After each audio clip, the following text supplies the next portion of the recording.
causeway going to Sumner one day. It could be like that. So just have that bouncing around the back of your head. And at high tide, all the land on the inside, on the hillside, could well be wet, like McCormick's Bay is. But this is bloody good. Hell of a lot of good work done by staff. So I think we'll put this, all those, we're going to move and centre. Yep. All those in favour? Against? Thank you very much. That's carried. That's good. Right, number 8. Review of gambling and TAB policy. I'm more than happy to move this, and Jake is more than happy to second it. So just so that we're on the right track, we've retains the, we're going to put it down without amendment, we're going to push it down the road for 2 years and then have a full consultation, a special consultative process in 2026. Is that about it? Yes. So the report was left to lie on the table on the 4th of September pending staff advice. That advice was provided to you on the 25th of September and is attached to the report as attachment D.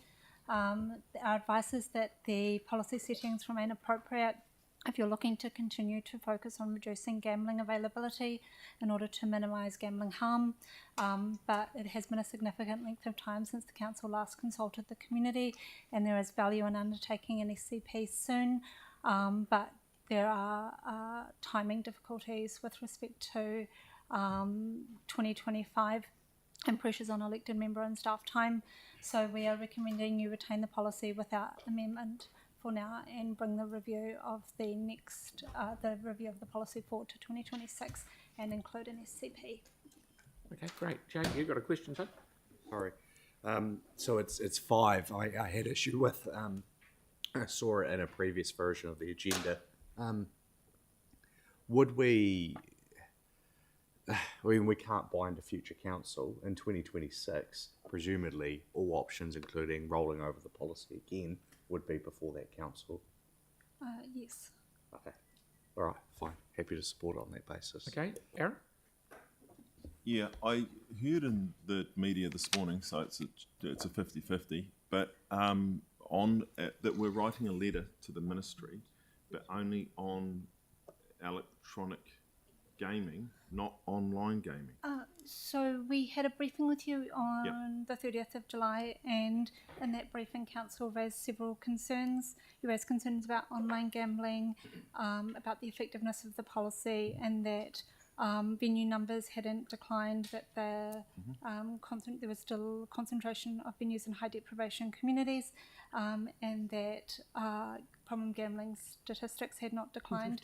You'd also raised concerns about the some of the levers that central government had to minimise gambling harm, so the host responsibility programs and the jackpot settings, and we were asked to write a letter reflecting all of the concerns raised by council in that workshop. So the letter does include references to online gambling, reflecting council concerns. Okay, because when we had our briefing a couple of days ago, we did raise the online gambling part. Tim had raised it especially around who's even monitoring the volume of what does that look like? Yeah, what harms so there? DIA have had some work underway to look into online gambling. Its concern has been raised by institutional government. We don't have great data as to who is gambling online and how much money is being spent. That outcome of that review is still pending, but the Minister for Internal Affairs recently announced that there would be 6 online casino licences available from 2026. So that would establish a regulatory framework for online gambling, and would also provide the government with an opportunity to collect some tax revenue as well from those online outlets, but that is still just a high-level policy announcement. We still haven't seen that legislation. So just to clarify then, when that legislation comes through, they would be New Zealand operators, potentially licensed out of, I think there's a site in Australia and that you can do it. But how does that stop me when I get one of those text things come through, click on here, you do your spin and wins, and then I put in my credit card and I can gamble through my core or wherever you like in the world? Yeah. Nothing's going to stop me now, but What is that what we're addressing? Because that's the real problem. Because that's completely unmonitored. So currently the only legal online gambling is My Lotto and TAB online. So any other gambling is overseas-based betting, but that is what the government is looking to do with these casino licences, is to regulate in a New Zealand context. Okay, So thank but you. that still doesn't answer my question. That will within those licences, but does it stop anyone from still accessing the other sites around the world? Assume not, but we haven't seen that legislation, so we're not really sure. So should our letter not highlight that and concerns about that? About online gambling. Yeah, about online gambling and sites all over the world, because there's a number of other sites that you're not allowed to visit as a New Zealander, and there's monitoring and stuff in place for that, and some people get caught, which is great, but gambling's not in there, and I think as a council we should be suggesting gambling should be in there, because especially if we're looking to license it, monitor it, that's great, because then there's some checks and balances, but all the unchecked and unbalanced stuff can have severe repercussions. So as a council we should be concerned about that, so at least highlighting to the government, can you address it and have similar laws to, for instance, pornography or snuff movies and things like that, which are illegal and you cannot access them online. So the purpose of this policy is whether council will grant consent for new Class 4 venue licences. Oh yeah, I'm not worried about that, I'm just worried about the letter. We don't really have a role in online gambling, so we can express Not what I'm raising, I'm just saying in our support letter to government that we should have, or our voice should be to government, that government needs to be involved in online gambling because of the harm that it could cause, is what I'm trying to raise. And I might be a lone voice here, but I'm picking I'm not. That's good. Councillor Cowan, I think we can reflect that in the letter. Yeah. Okay. Yeah, just we should have very big concerns about it, because we just don't know the numbers, and the numbers might be low, but I'm guessing they're not. And that Okay, Tim? Thank you. Yeah, thank you very much for this, and thank you for the letter. So the government's reviewing it in 2 years. So I wonder if we could put in the letter something that we would like to discuss with them in more detail at that point. At that time, was that already in? I did read the letter, and I kind of got lost in a bit of. say something to that. Yes, Council urges central government to be more ambitious in their approach to minimising gambling harm. We would appreciate the opportunity to work with central government agencies to explore policy options to better address Right. a problem that significantly impacts those who can least afford it. Yeah. So we're signalling in that letter that we want to work with central government Yeah. on what they're sort of doing in that gambling space. Right. Okay. With regards to, we've got the assumption, and I'm presuming it's an assumption, that because we've reduced the number of one-armed bandits, call them what you want, and there's been little effect with regards to the income to those communities that get funding for their community-based programs, etc., whether it's sport, whatever it is, that we're assuming that further reductions won't affect the incomes. Is that the assumption? Is that an assumption, or have we worked with the gambling or the organisations to assess that? The community groups that are getting the grant funding. Yeah, so Is that- basically what I read in this is that there has been a reduction over the years of the gaming machines, but it hasn't been a reduction in the spend. Correct. So we're assuming that if there are more reductions, the spend will just be more, with the same, but in higher amounts in the fewer machines. That's the assumption. Seems to be what's happening. So our venue numbers are declining very, very slowly. Yeah. But expenditure has remained steady, which means the amount that is lost per machine is going up over time. So the amount of money that is available to the community seems to be about The same. stable, because it's that 40% of all gambling losses are returned to the community. And Tyler, please. I know the answer to this, in the sense that we look at reducing, etc., the harm, but have we discussed as an organisation the funding, if these $30 million that's raised in Christchurch for Christchurch community groups, etc., sporting groups, whoever they are, rescue helicopter, whatever it is there any thought about where that money could come from? Because So that's kind of outside the scope of this policy. Our policy is really, will we grant consent for new venue licences? Any decisions that council make around making grant funding available to the community through other means is really outside the scope of this policy. Thank you. That's great. okay, thank you. Thank you. And Tyler, and then we'll put it out. Kia ora. Just for clarity's purpose, the Department of Internal Affairs are the ones that are in charge of the regulation of machines, right? So if, by a way, the providers would like to disregard the sinking lid policy that we have as a bylaw, does the Department of Internal Affairs have any powers to actually approve the continuation of those machines or relocation of those? So we grant consent, and then the DAA grant the license or the relocation. So they can't provide any new licenses without our approval. So they can't override our policy. Okay. So the things that I've heard previously, this was probably when we first started implementing our sinking lid policy, was that the DIA were essentially undercutting us. Would you say that that's false? No, that's probably with relocations, with Waikiwi. So essentially what they were doing was they were updating the venue license if a venue was moving very close by. And it wasn't considered a relocation, it was just considered an amendment to the license. So where our policy doesn't allow any relocations, there had been an avenue through the DIA to move basically via this Waikiwi transfer by updating the address on the license. But that is, the High Court has ruled that the DIA cannot, but essentially go against the council policy on relocation, so they can't do that anymore. Got you. Okay, right. It's good. We've questioned this to death. We'll go into debate. Has anyone got any debate? Oh, you just. Okay.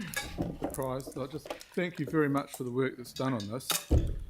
The one thing, and we say, like philanthropic is the big funder of many things in New Zealand, and we're saying the report was that gaming machine trusts make up 9% of charitable and community funding in New Zealand.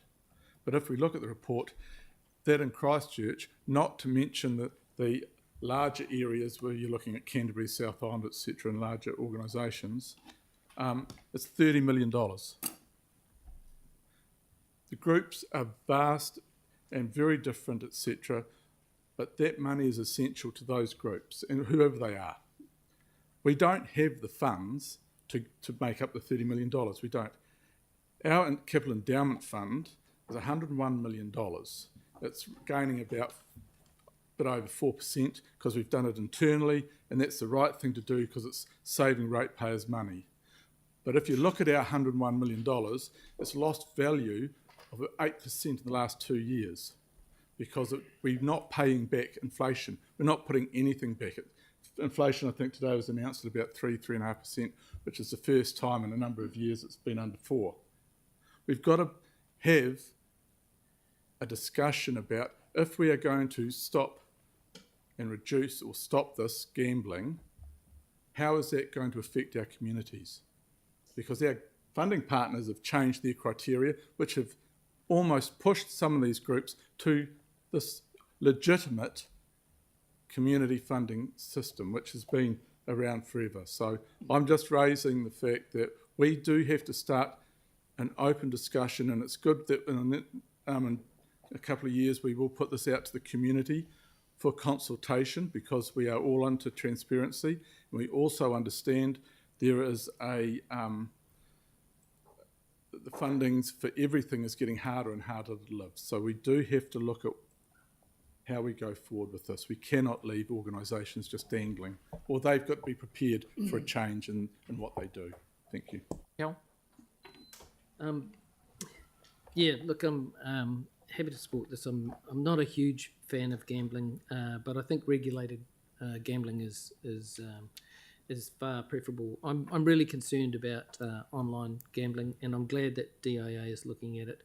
From what I understand from talking to people in the wider industry, finance companies, when they go through people's finances to looking at these people buying various purchases, often find that their finances are essentially being crippled by online gambling. So, happy to kick this down the road for another 2 years, but really looking forward to DIA looking at online gambling, which I think is a real concern. Thank you, mate. Sarah? Kia ora. Yeah, I'm really pleased that we're doing this at this stage and that we're not doing anything that could open up further gambling. I get Councillor Scandrett's point about the amount of philanthropic funding they do, but that money comes from the community in the first place, and less of it goes back into those community groups than is taken from the communities to start with. And it's not distributed evenly into the areas that suffer the most harm from problem gambling. There are other, organisations that do some charity giving and those kind of things as well, Philip Morris and others. And, we're not saying that, we should continue to, well, actually some people are saying we should continue to let people smoking. But I think that if you weigh up the harm and the good, and you look at the fact that actually mostly they take profits out and they give some money back, then we need to make sure that we reduce gambling as much as we can in our communities. Tyler, then Jake. Kia ora tātou. Councillor Scandrett brought up a really good point on how much of a crook system we've got, where we have to actually humanise something that says, hey, we're going out to the community. And then New Zealand Community Trust had to come into us and say, actually, no, stop, guys, we need more gamblers so we can get more money. That is crook. That is crook in all ways, shape and forms. For me, financial literacy is at the gate for many gamblers. That is actually affecting families, and many of the families whom I've worked with before, where a loaf of bread is really tough to get because somebody's got an issue. And, it's a systemic issue that Councillor Scandrett raised, where we have to rely on these systems to be able to get really good community outcomes, like new sports fields, like they were talking about, new soccer balls, for those families who are being damaged by those gamblers. So I would like to elaborate and talk a bit more on that system itself, but I really do support this. I wish it was hurried up a bit more, but that's okay. That's the way the cookie crumbles. And really keen to support the letter, particularly the level of jackpot that comes across, because that there is a massive magnet to those who actually have gambling harm. $1,000 is a lot to a lot of people, and they have no idea how many 20s they chuck in on max, put on 18 black. God, Bob's your uncle. It's a really big issue. And if we made the jackpot, say 500, there's going to be a lot more mitigants around the high risk, low reward. And that's going to actually help the system in itself. And if you really wanted to double down and get some money, go to the CAS, put it on black, and then you're away. Pokie machines aren't the way forward. That's just my opinion, and that's what I've seen through many scenes, the rugby scene, the community scene, all of those. They call it the tradies laptop and so many other things. It's an interesting way that we see this system, but we do need to expose it for what it is. Kia ora. Jake? Yep, I'm also really pleased to support this today. I'm glad we've moved this out of our LTP cycle so that if we did want to consult, it wouldn't be a disincentive to do so at the same time as an LTP. That's good. However, I won't vote for 5 simply because I don't think we should go out and consult in 2026. I'd prefer we roll it over. We have probably the best gambling policy in the country. And when we last consulted with people, I think it was 80 or 90% of them agreed with that. So I don't support any change which would see that sinking lid move to a floating lid, to use an analogy. So when 2026 rolls around, my preference will be to roll over the policy, because I don't see the harm and I don't see the sense, actually, of spending a whole bunch of money consulting people when we did so a wee while ago, but that it was pretty definitive and pretty clear and any change would just simply be the wrong thing to do. So when we get to 2026, we can make those options there. Aaron. Yeah, I just will mainly speak to the online gambling. I have huge, grave concerns for us as a country not addressing that. The government should be, DIA should be jumping all over that, well ahead of any concerns around the stuff they can monitor and the stuff they can see. It's incredibly dangerous, and as one of my colleagues raised, finance companies are spotting it in people's anomalies in their finances that aren't stacking up, and it will be, and Tyler referred to it as well, that those people will gamble before they buy a loaf of bread. But don't think that getting rid of pokie machines or gambling gets rid of gambling. Gambling was here before New Zealand regulated the pokie machine, which I think was around maybe the 1980s. Gambling itself's older than the written language. It goes back thousands of years. It is actually human behaviour, is to gamble. So when you have human behaviours that can be extremely detrimental to people and their life and their community, you need regulation and rules and monitoring around it. It won't stop it, and for some people it won't help them at all, but it does make it a little safer, because you can bet your bottom dollar, if we get rid of gambling and pokie machines, it'll be picked up by gangs. Gangs will take over that industry, because as they're being squeezed on other industries, gambling will be a fantastic opportunity for them to step into, and then it'll get worse, because it'll go into a loan system, not just what you turn up with. You'll be allowed to run credit, and that will have severe outcomes. And I know this well because my own father gambled everything we had when we were kids, and so I had the luxury of living in a state house, which was a great education later on, but he was a successful contractor and lost everything in gambling. So I know it well. I'm not anti-gambling, I just understand it, and I know that it's human behaviour, and if you move it or hide it, it will pop up somewhere else and it will be uglier. Thank you. Andre. It's just an observation. Something I've found unusual is the amount of different things councils are responsible for, like addressing gambling harm, addressing alcohol harm. We're also being told we're going to have to start rating for dental care with things like fluoride. It's really tricky for councils to get back to basics when so many different councils in New Zealand having to address all of these different things and the burden that requires, all the different staffing required. Like, New Zealand's not that big. I am surprised how many different policies there are from so many different parts of the country. You'd have neighbouring councils with totally different policies on this, despite the exact same residents using those facilities in each of those neighbouring councils. Tricky for councils to get back to basics, and they've got so many different responsibilities. Just on the DIA addressing online gambling and harm from that. Well, the government's going to start taxing online casinos, which is probably quite a good move. If there's taxes to be, raised, the government will often be all over it, and blocking access to websites unless they're paying up this kind of thing. It's confident they're doing that. But what would be really good to see is those funds ring-fenced to address gambling harm and those organisations that help with that. It'd be good to see that money being ring-fenced to try and reduce harm ultimately. That would be really good. Or maybe even reduce burden on councils and having to fund this stuff. Right, I'll quickly put it. All those in favour? Against? And you want number 5, did you say, Tim? Jake. Okay, thank you.